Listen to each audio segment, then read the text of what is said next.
Hello, everyone. Thanks for joining today's conversation with California Assemblymember Robert Rivas. I'm Chris Field, director of the Stanford Woods Institute for the Environment, the organizer for today's event. The Woods Institute has been for nearly 20 years Stanford's marquee investment in advancing understanding and developing practical solutions to our era's pressing environmental problems. Woods scholars team with other researchers, governments, companies, and NGOs to build bridges from research to action to address challenges in climate, health, food, water, oceans, and biodiversity. Looking forward, we in the Woods Institute are excited to be working with colleagues from across the university as a founding pillar in Stanford's bold new school focused on climate and sustainability. There'll be lots more news about progress with the new school in coming months. Today's session is part of our series of informal chats with people who've really moved the needle on major environmental issues. After today, our next conversation will be on Wednesday, January 19th, with Salim Al-Houk, one of the leading voices in the international conversation about loss and damage in the portfolio of responses to the climate crisis. Please check the Woods website for additional events related to climate and sustainability. I'm thrilled today to share the conversation in the Zoom screen with Robert Rivas, the California Assembly member representing Assembly District 30, a large district that includes Gilroy, Salinas, and much of the Central Coast. Assemblymember Rivas was first elected in 2018. While still in his first term, he was appointed as chair of the Assembly Agriculture Committee and elected as vice chair of the influential Latino Legislative Caucus. Rivas and his brother Rick grew up in farm worker housing, cared for by their single mother and beloved grandparents who emigrated from Mexico in the 1960s. As a child, Rivas watched his grandfather stand side by side with Cesar Chavez and the UFW as a leader in the fight to win equal rights and fair contracts for farm workers. Rivas' grandfather was known for his passionate advocacy on behalf of his fellow workers, but also for his ability to work with owners to negotiate contracts acceptable to both sides. As an assembly member, Rivas' first-term legislative achievements include securing enactment of the first in the nation COVID-19 farm worker relief package. He also championed the Farm Worker Housing Act and won passage of the $89 million Golden State Teacher Grant Program, which provides scholarships to teachers who commit to teach high-need subjects. A longtime champion of the environment, Rivas won bipartisan support for the Oil Transportation Safety Act, which improves the state's preparedness to protect coastal regions after potential spill. Rivas also authored and won passage of other significant legislation, including bills to improve bike safety, promote affordable housing on surplus state land, and ensure that the voices of low-income and minority communities are heard in key decisions.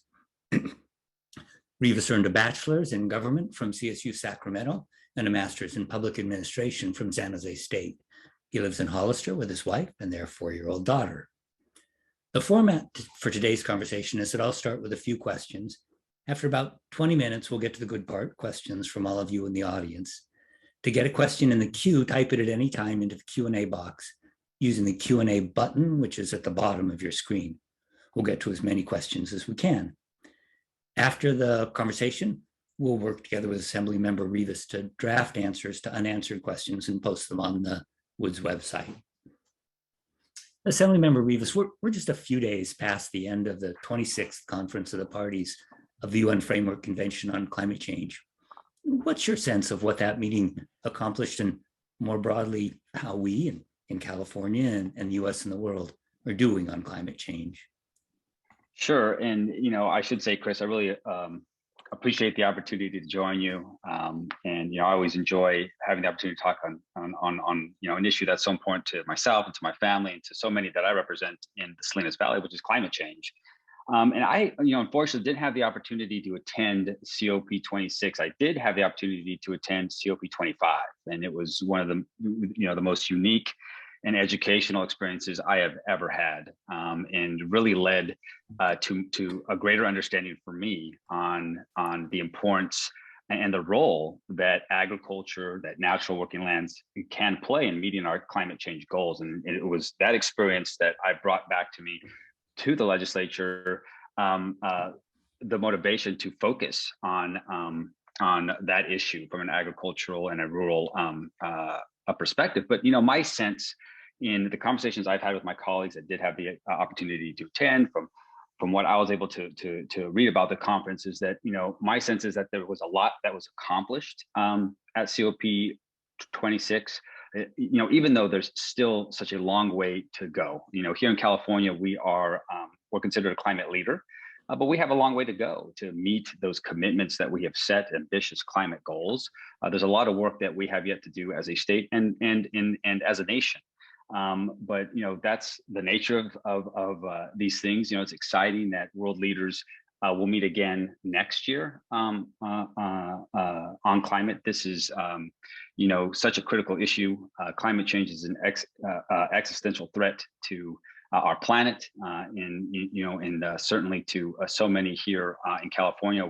Where year after year we are experiencing these climate these disasters. They're costly and they're impacting the lives of so many here in our state. But it's exciting when you talk about all of these pledges that have been made, these commitments that seek to try to work and mitigate the impacts of climate change, to try to suspend and to try to achieve some form of neutrality in the future. But I have to say, and I think the climate science has been incredible. It's been accurate, but as we know, and I'm sure as you and I will have the opportunity to talk about, as I've experienced firsthand at the California State, at our state capitol, as a member of the legislature, putting that climate science into policy is a tall order, and that's unfortunate. Yeah, but one of the things that's so great about having this kind of a conversation is it has the potential to open up aspects of where we in the science community can be helpful in terms of providing the information that really can support good policy. One of the most interesting features of this most recent conference of the parties was really the first time there's been a strong focus on climate justice. And I know that climate justice is a core emphasis of your legislative work. And do you think that we're seeing a convergence of the local priorities and the international priorities on this topic? Well, I would hope so. When I attended COP25, certainly there was a lot of activism there in Spain. It was held in Madrid, but I think, certainly this year is encouraging to see such a young a generation having, that conversation on why they care about climate and really advocating for climate justice. And, certainly it's something that I've been very involved with here in California, especially. I represent a district with a large percentage of undocumented residents, a lot of them agricultural workers, farm workers, such as, the family that raised me. I come from a family of farm workers who were undocumented. But so many of the environmental issues and challenges we face as a state impact our communities of some color, Latinos, African Americans. And so certainly, having a conversation about our environmental progress involves having an honest and deliberate and intentional discussion on climate justice and how we can go and meet climate goals and and reduce emissions, but at the same time doing so in a way that impact in a positive way all people in all areas of our state and across our country and really across the world. And so certainly I think that, that's another area where California, here we rely, where we really are ahead of the curve. And it's slowly starting to enter the national and international the dialogue in a really positive way, which is encouraging. A key part of our state's diverse leadership is when you have folks coming from the most impacted the communities and running for office and ensuring that they take on these leadership roles, these climate justice issues.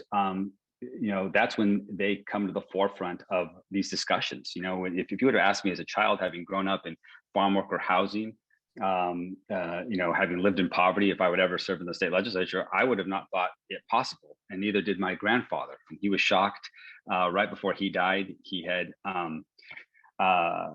He mentioned to me how shocked he was that I was elected to be a county supervisor in the small county of San Benito, a county where he came and faced racism. He faced a lot of some discrimination. Never in his wildest dreams did he think that one of his family members, let alone his grandson, would be elected to a local a government body, let alone, unfortunately he's passed away, to the state legislature. But certainly environmental justice, these issues, historically, I have played a role in the impacts that we've experienced.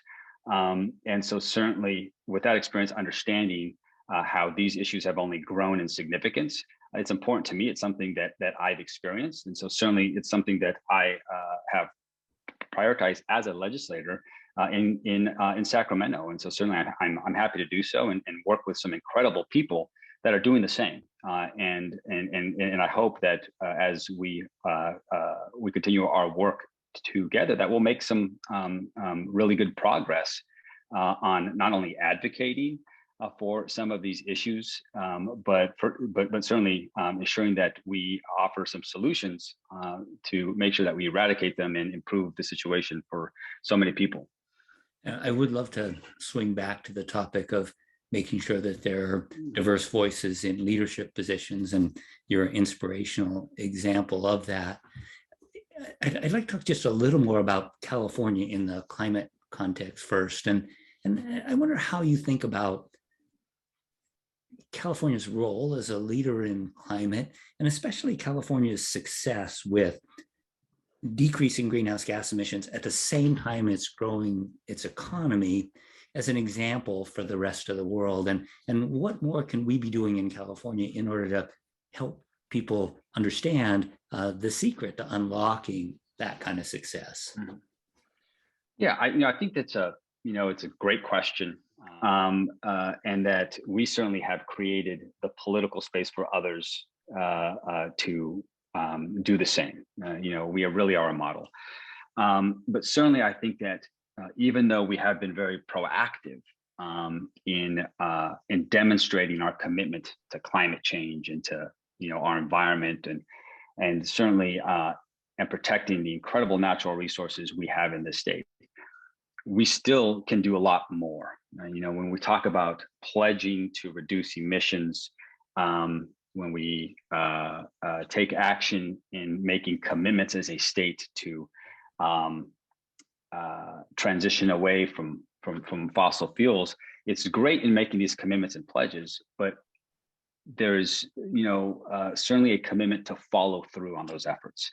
And there's certainly a lot more that we can do and we can focus on to ensure just that. And so that's been my focus. That's why, very proud to have this opportunity to be the chair of agriculture. When Speaker Anthony Rendon appointed me chair of agriculture, he asked me what it was I wanted to focus on. And I said, what I wanted to focus on as chair of agriculture was bridging the gap between agriculture, the agricultural industry, our food system, how we grow and how we produce our food, and climate change and the environment. Certainly there's such a gap and some separation between the two that certainly when we talk about California's ambitious environmental goals, agriculture, our food system, can play a significant role in helping meet those goals, and really having that discussion on how we reform our food system to create a more sustainable a food system moving into the future, because we know that climate change is certainly a disrupting force to how we're going to meet the demands that our food system will have in future years. But certainly I think it's clear that we are a climate leader. But when you look at one example this past year, I was proud to be a co-author with my colleagues Cristina Garcia and Al Marisucci, Assembly Bill 1395, which was a carbon neutrality bill. It failed miserably. And so for California is, being viewed as a climate leader, one would think that, we would have, come together as a legislature, the Democrats within the legislature with a supermajority, and had worked to get that bill passed. The bill would would have codified our goal statewide of carbon neutrality. So certainly, there's a long, even though we are a climate leader as a state, I guess what I'm trying to get at is we still have a long way to go to make more progress, more meaningful progress in our fight against climate change. We definitely do. And I'd love to hear a little bit more about the theme of your objectives from the context of the Agriculture Committee. And how do you think about food security as something where increased investments in agriculture can help us, but where agriculture practices can also play a huge role in the way we influence climate and the state's overall emissions profile? Do you have some top priorities for balancing food security and climate responsiveness in the agriculture space? Absolutely. I think, it's really nothing that I have done. I have such, respect and admiration for our Secretary of Agriculture here in California, Karen Ross. She is such a professional, but she's such a leader and such a leader in this space. Very early on, I want to say it was in January, our Assembly Agriculture the committee, we held an informational hearing on environmental agriculture.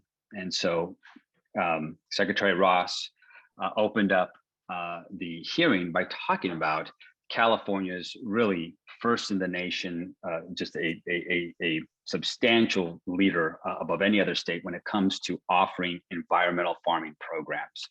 And all of these programs have made a significant difference, whether it's offering a program around healthy soils, whether it's the SWEEP program, offering farmers the opportunity to have or apply for grants to make important irrigation infrastructure changes on their operations, whether it's the methane reduction efforts at dairies. All of these programs have significant some benefits to how farming operations have become more efficient and more sustainable. All these programs, as Ms. Ross explained in her opening comments, are overprescribed by 300–400%.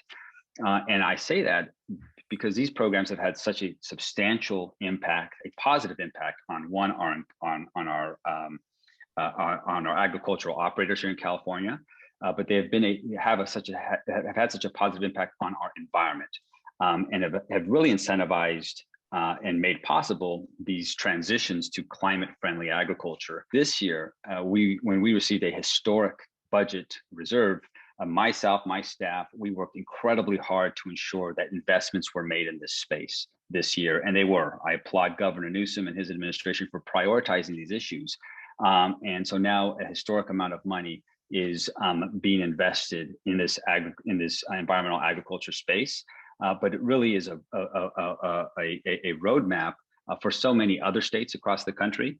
But really, it demonstrates our ability to be very proactive in this area, but also shows how we need to ensure that we do what we can to incentivize a lot of these good practices for our farm and agricultural growers, our small farmers, because certainly they face a lot of barriers to making these types of transitions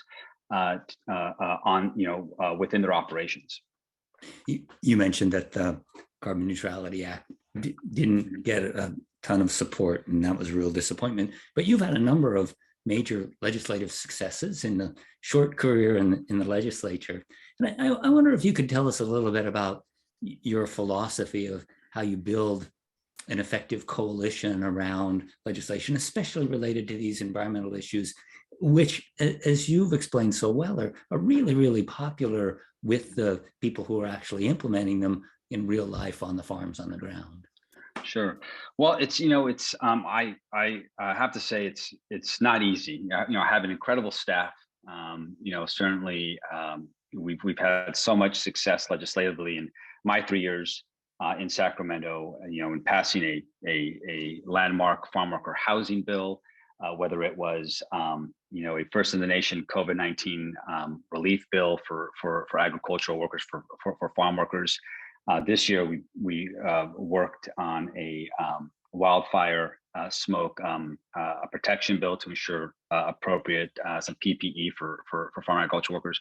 But as I mentioned, when I came back from COP25, I was really motivated to do work in the natural working land space, really focusing on how agriculture, how our food system could play a more significant role in helping meet our state's climate goals. Now, California, we're the #1 ag producer in the nation. We feed not only our state, but we help feed our country and really the world. And so certainly when you talk about how the climate is impacting our first in the nation ag industry, it is substantial, it is significant. And so certainly there is a greater role that, in my opinion, agriculture and how we manage our working lands across the state, there's a greater role that it can play to certainly help sequester carbon, to help ensure that we are creating a better work environment for workers in these that have to work in excessive heat. So certainly agriculture is a big part of climate change and the environmental progress we need to make as a state, but certainly hasn't received the attention that other areas within this environmental space have received. But certainly in focusing on these issues, trying to build these broad coalitions with stakeholders is never easy. And so working with agriculture, a lot of people, I myself included, when I got to Sacramento, I just assumed all of California agriculture was on this level playing field, and that's not that couldn't be further from the truth. When I became chair of agriculture, I launched a statewide agricultural tour, and so every year, this is my second year where we've done a statewide agriculture tour. This in just a couple of days ago, I was in Imperial County, Brawley, in Coachella and Calexico. And as I've learned, agriculture is so diverse in the state. The differences from one region to another are substantial in operations, the size of these operations, what they grow, the issues that they face.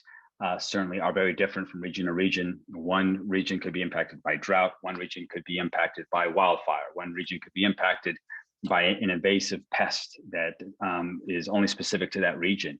And so certainly when we're focusing on solutions, it's incredibly important to understand how these bills, how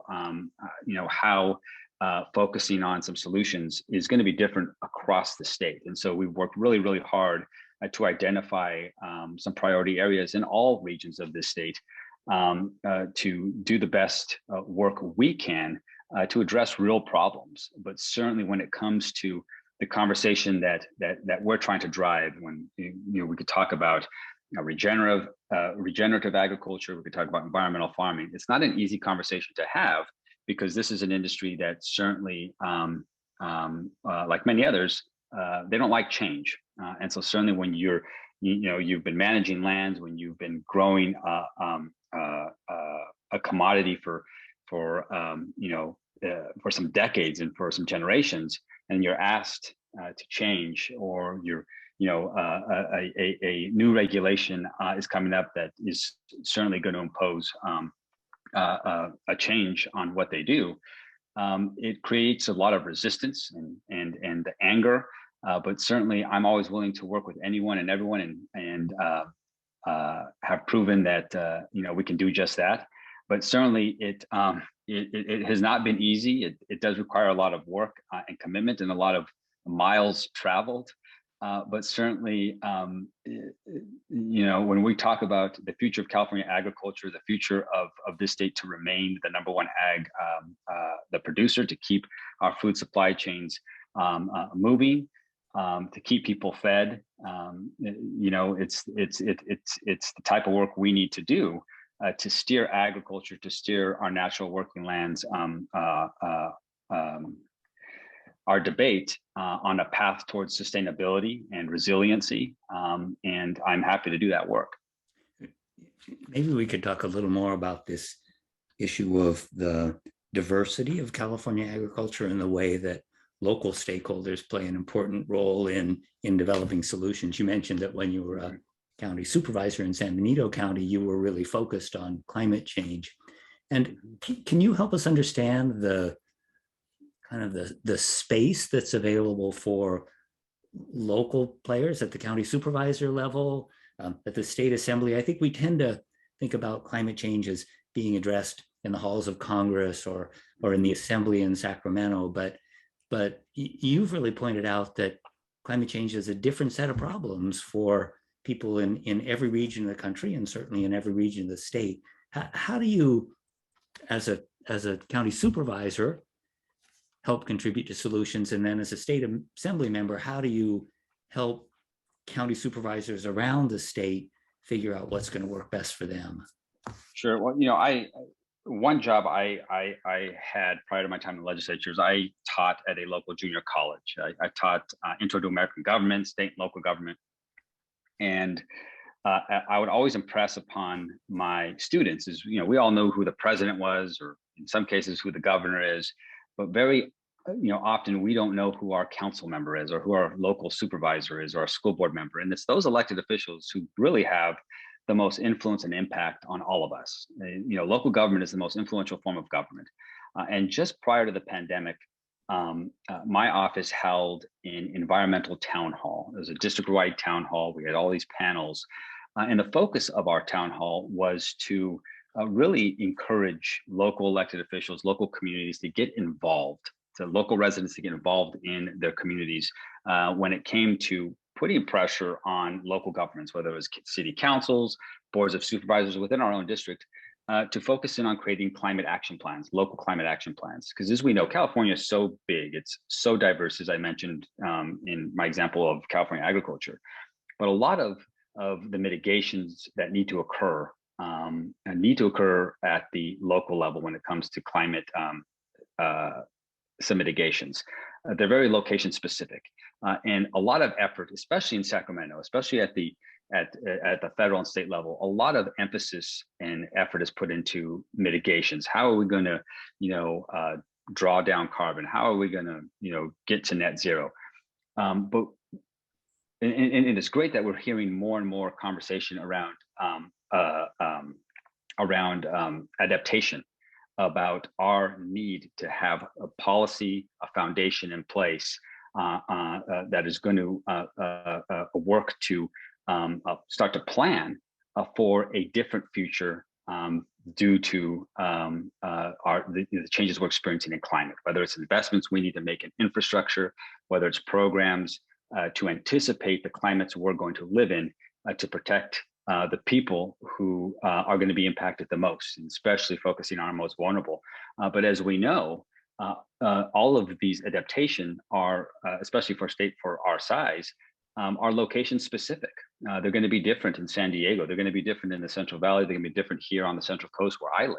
And so that requires local engagement. It requires, certainly I wouldn't want Sacramento or Washington to tell me the adaptation measures we need in San Benito County or the Central Coast. It's best coming from the people that are here experiencing those climate impacts. And so that's why, my involvement at the local level was, involved on fracking and some local environmental issues that we were experiencing here in San Benito.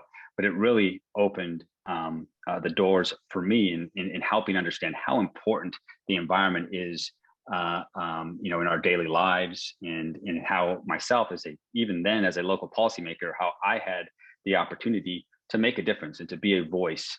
And so that has really driven my motivation to do more now that I'm at the state, in the state legislature. And does doing more mean making sure that the local decision makers have the resources and the level of authorization necessary in order to put good policies in place? Absolutely. I think, obviously doing more could mean some different things for different people, but what it means to me, for me is certainly fighting for the district I represent, and ensuring that in a region such as mine that I represent, areas that have been historically under-resourced. And so when you talk about resources necessary when it comes to adaptation, or some mitigation efforts, that they certainly have the opportunity to leverage those resources we're able to secure for them to put those actions into place. And that's why planning is so critical. Planning is so important, and that's why I've been a believer in these climate action plans. These, hope, we'll have some more discussion of having climate adaptation plans as well. But certainly having those plans in place make it a lot easier to secure resources, knowing that at least a level of investment has been made at that local level on some climate change. I love this concept of using the planning basically as a platform to enable local scale actions. That's right. We're getting pretty close to the point at which I want to transition over to questions from the audience, and there are a bunch of really good ones in the Q&A box. Let me ask one final question. I know your grandfather was active in the farm workers' rights movements, and that you come from a family of activists. And can you describe how your grandfather's experiences and activism has shaped the way that you've approached your life as an assembly member? Yeah, no question. He was, meant a lot to myself and my brother because he raised us. We were raised by a single parent, my mom, and by my grandparents. We lived with them since, until I moved away when I was attending college. But he, I never anticipated to ever be an elected official. It was never in the works for me. I lived in poverty. We grew up in farm worker housing. But I also suffered from and I still do, from a lifelong speech impediment. I have a stutter that required years of speech therapy. And so public speaking is one of my greatest fears, and something that I do not enjoy. You've overcome it very effectively, I should say.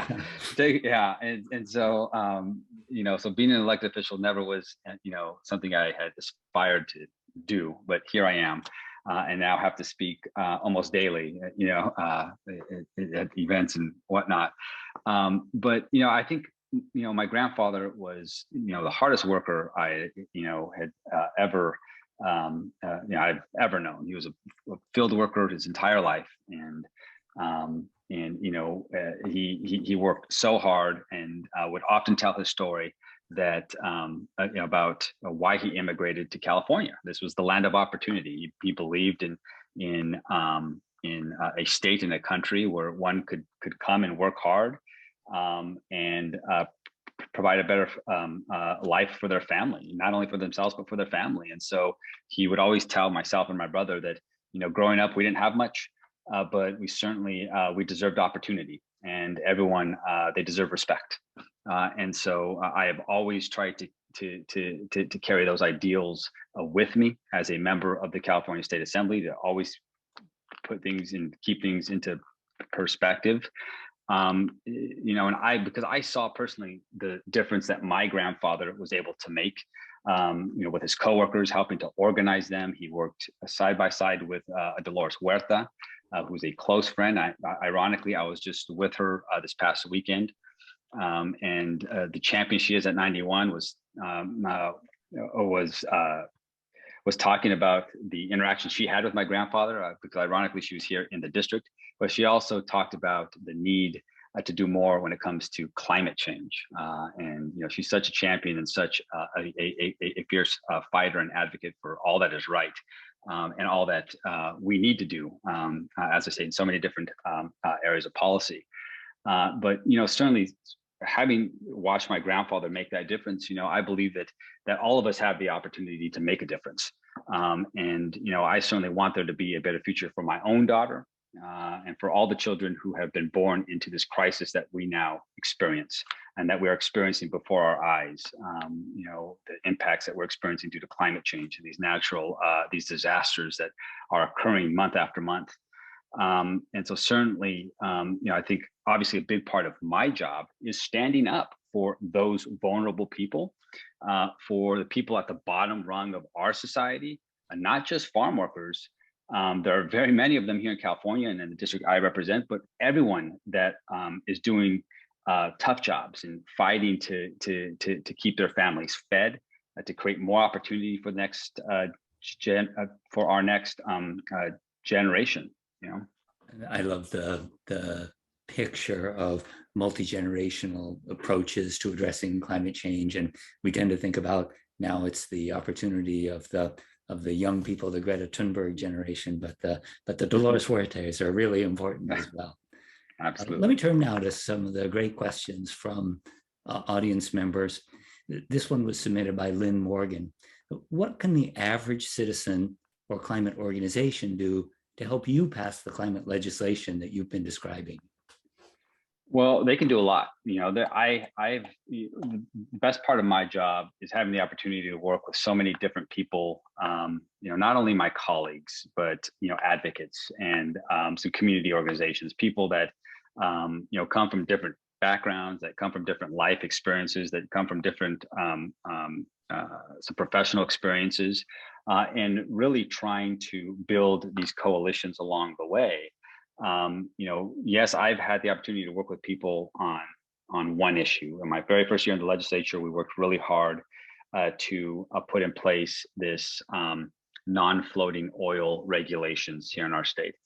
And it was those relationships I'd built with members from NRDC, from environmental groups that were, we built this coalition to get our bill passed, but it has resulted in a broader friendship and has allowed us to work together on so many other environmental issues, whether it's my bill or other issues.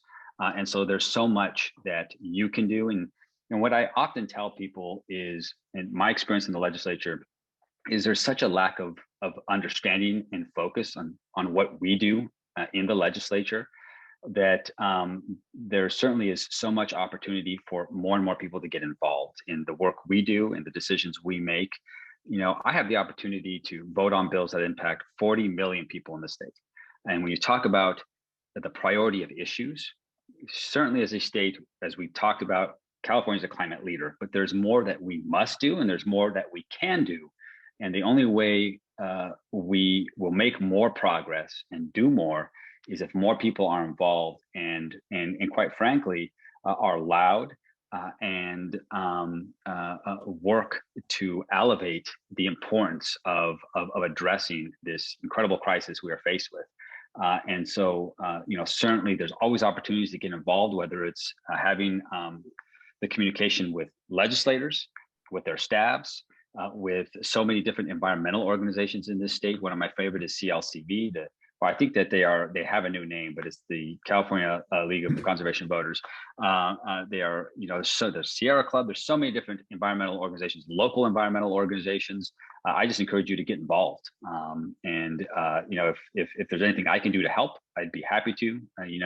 My staff and I are always available to make that connection with you and any environmental groups or organizations across our state. That's a wonderful invitation. Let me follow up with a question that's basically about that. This one came from someone whose name didn't come through. Is how can BIPOC community and individuals participate more with the state government? And so I don't know what, Black, Indigenous people of color. I'm sorry. Got it. And so, and so, as I just mentioned, there's always opportunity to get involved. And here in California, we're such a large state, but there's certainly no shortage of advocacy groups or of coalitions that exist. And so, certainly, especially in the agricultural space, I've worked very closely with indigenous groups, with some social justice groups. And so, like I mentioned, we'd be happy to make that connection with you or any of these other organizations or advocates, but there's always so many different opportunities to get involved, whether on a volunteer basis, to get involved and to advocate for specific issues, bills, or policy areas. I have met so many people that volunteered to be a part of one organization, and now they've been working and getting paid to advocate for things, for years. And, so certainly there's no shortage of opportunity to get involved and make a substantial difference in the work we do. Let me turn to a question that's slightly more specific. This one is from my new colleague, Felicia Marcus, who you might know from her role in state government. She says, "We missed you in Glasgow. You are the leading voice for incorporating natural and working lands into the state's climate policy. How do you feel about the current draft California Climate Smart Plan and the work that ARB is doing to integrate nature-based solutions into its update of the AB 32 scoping plan?" Well, I'm You very need to address excited. the details. That was an Yeah. involved question.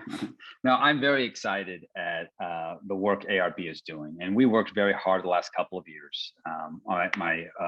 My focus when I came back from COP25 was around our natural working lands. I sat through so many different sessions, met with so many researchers and scientists while in Spain, learning about natural working lands, and then finding a way to incorporate what I had learned into policy here in this state. Where there's such an opportunity to focus in on how we manage our lands to help draw down carbon, whether through sequestration efforts, whether it's through wetland and eco restoration efforts. There's so much opportunity in this state, as I learned, and so we focused the last couple of years in introducing a bill to create an overall statewide climate goal around natural working lands. I'm very glad that ARB has taken the initiative in doing this. Our effort was in collaboration with their effort is we sought to codify the work that they were going to do. And unfortunately, we ran into some barriers this year and the previous year, but very supportive of the work and very excited of the work that ARB intends to do. And I think that they have certainly focused in certain areas when it comes to natural working lands. And so to have it under one umbrella, under one climate goal is long overdue, and really excited to see the results of the work that they do. And I anticipate that there will be some opportunity to follow up on some of their recommendations, whether it's through legislative bills or working with the administration through the state budget.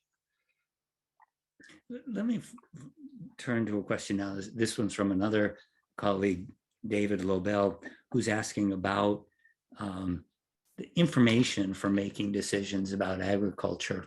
And the question says, in your interactions with California farmers and California farm support organizations, how much do you hear about concerns about the loss of expertise in areas that are key for adaptation, things like pest and disease control, especially with the baby boomer generation retiring and the limited investment in building up the next generation of technical support for agriculture and adaptation?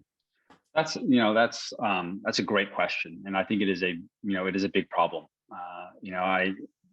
My brief experience as chair of agriculture in working with this industry and with so many different stakeholders and advocates and experts, certainly, as I mentioned, it's very diverse, but certainly it is an area where when you talk about the expertise that exists, when you talk about the next generation of whether it's farmers or those that currently work in the space, there is a huge gap, and there is a concern that we're not doing enough as a state to make these opportunities, make these opportunities possible for the next generation. But certainly, when you talk about the technical expertise, what's available and offered to those, to farmers and within agriculture, we certainly have to do a better job in ensuring that we prioritize investment as a state to ensure that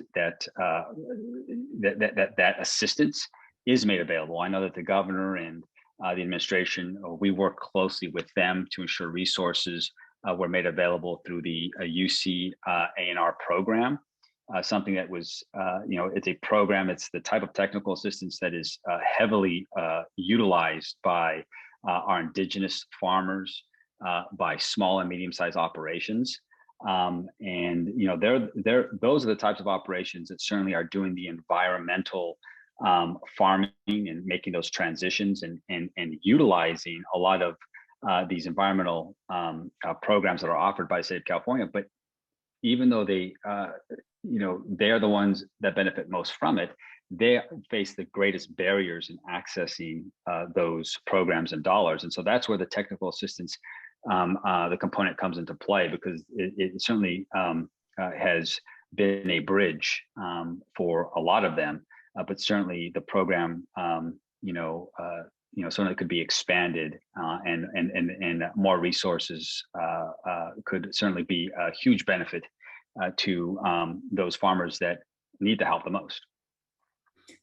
So many of your comments have focused on the need for comprehensive approaches with expertise at the local level, at the farmer level, and then good support from the state above. The next question, it kind of speaks again to the theory of change that we've talked about a little bit, but approaches it from the farmer perspective. This one, the name also didn't come through, but the question is that agriculture and farmers seem to be very conservative and change resistant, something you've already spoken about.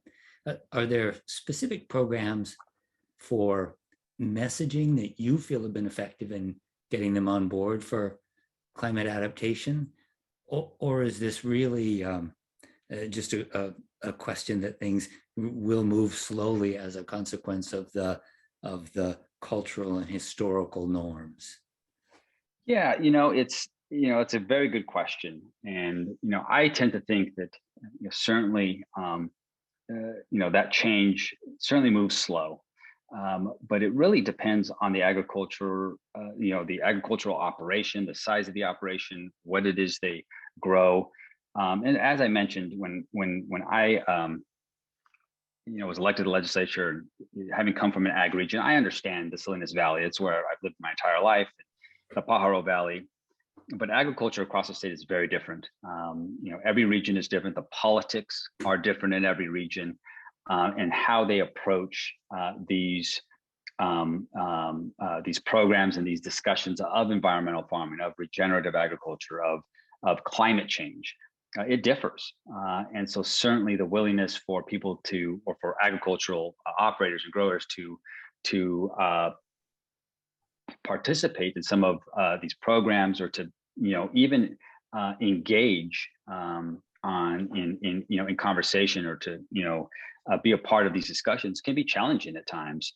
And so certainly in working with my colleagues, I believe that the greatest opportunity to have this level of engagement and eventual change, and what could drive change is really working hard to incentivize a lot of these practices, as has been done in our state through healthy soils programs and those suite of programs that I talked about earlier. This year we worked really hard. We know in this drought that we're currently experiencing, it's considered the worst drought in state history. We worked really hard to create a multi-land repurposing bill that we know, according to a report from UC Davis that was published last year, that nearly 1 million acres of land is going to have to be fallowed in the San Joaquin Valley. And it's not easy to have that discussion. If you're a farmer and you have to fallow your land because of lack of water, that's a direct economic loss. And so the program that we helped become law essentially incentivizes those who are forced to fallow their land to receive money to allow them to repurpose their land. And so we're putting, essentially, doing all we can to make a good, to make a bad situation, not as bad, I guess, through the repurposing of land, whether it's investment in a park, whether it's a water storage a facility opportunity, whether it can become a restoration project, a wetland or an eco restoration project, but at least we are doing our part to ensure that the hit is not as hard to that local agricultural operator. But having those discussions obviously are not easy. But we live in different times, and it requires a different approach to how we have traditionally done things here in our state, especially how we've done things agriculturally. I love this framing of farmers as not necessarily resistant to change, but focused on being successful in a business that typically has very thin margins and needs to have the right incentives in place and needs to have very careful decision making. No question. We have time for one or two more questions, and you just spoke about the drought. We have a very specific drought question. I'll pose this one also from one where a name didn't come through. And what are your thoughts about how to best balance the water needs between urban and agricultural users through this drought and in the years coming forward? Yeah, it is. Water is such a challenging issue. As I've experienced as chair of agriculture, and had the opportunity to tour the state. I started my agricultural tour in 2020 last year in the Central Valley, where I heard all about water, and it was fascinating because every stop I had as I got further south down the Central Valley, the water issue, it evolved, and certainly there's a lot of finger pointing from those people up north and the people down south, and so certainly it's a very challenging issue for our state. But certainly when you talk about the need of adaptation measures when it comes to addressing climate change, water's at the top of the list. When it comes to agriculture, but water and certainly ensuring that we're doing everything we can to store and protect the water resources we have, and anticipating how we're going to meet the needs of this state into the future. Certainly, it's a huge problem. The impacts we're experiencing with the Colorado River and how that's one of the main suppliers of the water we receive in the Los Angeles area. We talk about here in my region, the Central Coast, we receive no imported water, but certainly we're very dependent on only dependent on our groundwater, but we have saltwater intrusion problems. And so there's no region in the state that is impacted or affected by water and by this drought. But certainly when it comes, I appreciate the governor. I appreciate his administration for really focusing on this issue, having regular meetings with his staff and with legislators and our legislative staff. But it certainly requires a very comprehensive approach. When you talk about the largest users of water is agriculture, and it's really important when you look at the data where this drought, urban users have really done a good job in conserving water, but we still experience a lot of these negative impacts because of this drought. So the behavioral changes we've experienced are good ones, but it's not enough to really impact this drought or ones we're going to experience into the future. And so certainly it's going to require a lot of innovation, in my opinion, when it comes to meeting the water needs of the future. But until then, certainly, I'm very encouraged that here in California, we always seem to be on, the cutting edge of the next greatest thing, and hope as a climate leader that one of the top focus and one of the top areas that we need to address is going to be water. Is not only our air quality, but certainly our water quality and the quantity of water that is going to be required to meet the needs of residents of the state and meet the needs of agriculture. I'm encouraged that we'll get there. Assemblymember Rivas, thank you so much for spending the last hour with us. Congratulations on spectacular successes in your first 3 years as a state assembly member, and thanks for sharing your legislative philosophy and your top priorities. Before I close, I'd like to give you a chance to make a final comment about where you think things headed and what your aspirations for the coming term are. Sure. Well, I, again, Chris, really appreciate the opportunity. Really excited to have had this opportunity with you, and look forward to working with you and with all those that are on this call. And I'm still very optimistic the future of our state I've had, this incredible opportunity to represent a place that has meant so much to myself and to my family. But I'm very encouraged that have had the opportunity to live in the greatest state in the country here in California, where so much we are considered a vanguard state, especially when it comes to climate, right? Especially when it comes to our environment. I think that we have led the way for the large, the greater part of the climate progress we have made as a country. But there's so much more we can do, but we're not going to get there without people such as yourself, without people that are willing to get involved and to do that heavy lifting with us, and to focus on so many areas. I'm excited this year to really focus on the area of extreme heat, the impact that it's having on so many of our vulnerable workforce, so many of our vulnerable residents, our senior citizens. It's an area that is not a sexy topic. It's really underreported. I appreciate the Los Angeles Times really focusing on this area recently. But when you talk about the #1 killer at the moment of climate change, it's excessive heat. And so certainly we've got to do something about it. And so I'm very excited to have this opportunity to serve in the legislature, but hope to make the most of it, and to make a real difference, and to have a real impact on the people I represent, and the people who live here in our state. Because if we're not making a difference, if we're not making that impact, then certainly I'm not doing a good enough job. So thank you, Chris. Robert Rivas, thank you once again. Thanks to our crack technical team with Molly Field, Athena Serapio, and Evan Schwartz. And thanks to everybody in the audience for fabulous questions.